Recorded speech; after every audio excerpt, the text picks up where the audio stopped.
काठमाडौँको तेडगढ स्कुलमा शनिबारको दिन अब पहिला जस्तो छैन। एउटा सङ्गीत कार्यक्रमले विद्यार्थीहरूको सप्ताहन्तलाई कसरी सुरिलो बनाइरहेको छ?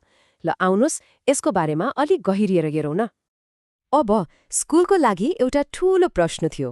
आवश्यक विद्यार्थीहरूका लागि त्यो लामो सप्ताहन्तलाई कसरी रमाइलो र अर्थपूर्ण बनाउने हो, यही प्रश्नबाट नै एउटा सुन्दर यात्राको सुरुवात भयो।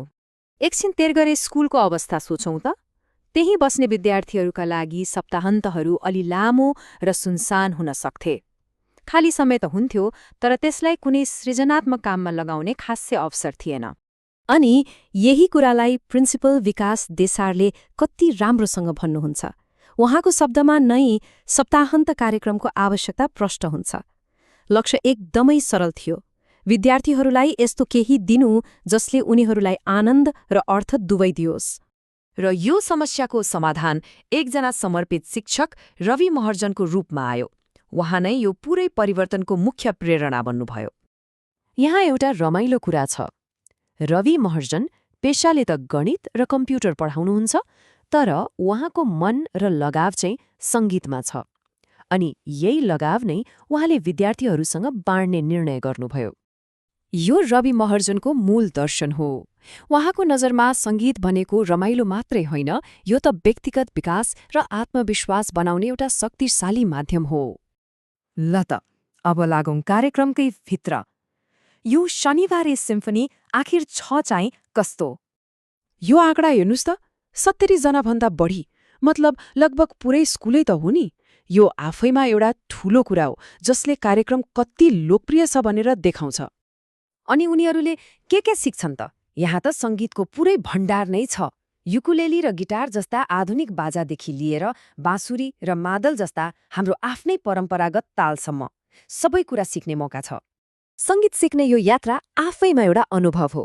सुरुमा नयाँ धुनहरू सिक्न चाहिने धैर्यता, अनि बिस्तारै ताल मिलाउन सक्दा हुने त्यो रोमाञ्च, र अन्त्यमा आफ्नो मनपर्ने गीत बजाउन सक्दाको त्यो खुसी। यो सबै अभ्यास र लगनको परिणाम कहाँ देखियो त? पक्कै पनि मञ्चमा। विद्यार्थीहरूको कडा परिश्रमले उनीहरूलाई अभ्यास कोठाबाट सिधै दर्शकको अगाडि पुर्यायो। स्कुलको वार्षिक प्रदर्शनीमा विद्यार्थीहरूले आफ्नो पहिलो ब्यान्ड प्रदर्शन गरे। यो उनीहरूको लागि एउटा ठूलो खेड थियो, जहाँ उनीहरूले आफ्नो सिप सबैको सामुन्ने राख्न पाए। शिक्षक रवि महर्जनको लागि यो प्रस्तुतिले के अर्थ राख्यो त? उहाँ भन्नुहुन्छ, यो प्रदर्शनले विद्यार्थीको प्राविधिक ज्ञान मात्र होइन, उनीहरूमा आएको व्यक्तित्व विकास पनि देखायो। हो, यो प्रदर्शनले के देखायो भने सङ्गीत सिक्नु भनेको बाजा बजाउनु मात्रै होइन रहेछ। यसले त टिममा काम गर्ने, ध्यान केन्द्रित गर्ने र जिम्मेवारी लिने जस्ता जीवनका लागि चाहिने महत्त्वपूर्ण सिपहरू पनि सिकाउँदो रहेछ। अब यो कार्यक्रमको यात्रालाई हेरौँ है, कति छिटो र कति प्रभावशाली रह्यो। 2023 को अन्त्यतिर रवि सर स्कुलमा आउनुभयो, अनि 2025 को सुरुसम्ममा त कार्यक्रमले पुरै गति लिइसकेको थियो। र त्यही वर्षको अक्टोबरमा एउटा अविस्मरणीय क्षण आयो जब विद्यार्थीहरूले मिङ्ग्यू रिम्पोचेको लागि एउटा विशेष गीत प्रस्तुत गरे।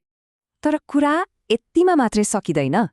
यो कार्यक्रमको असर त केही प्रदर्शनमा मात्र सीमित छैन, यो त अझै धेरै गहिरो छ।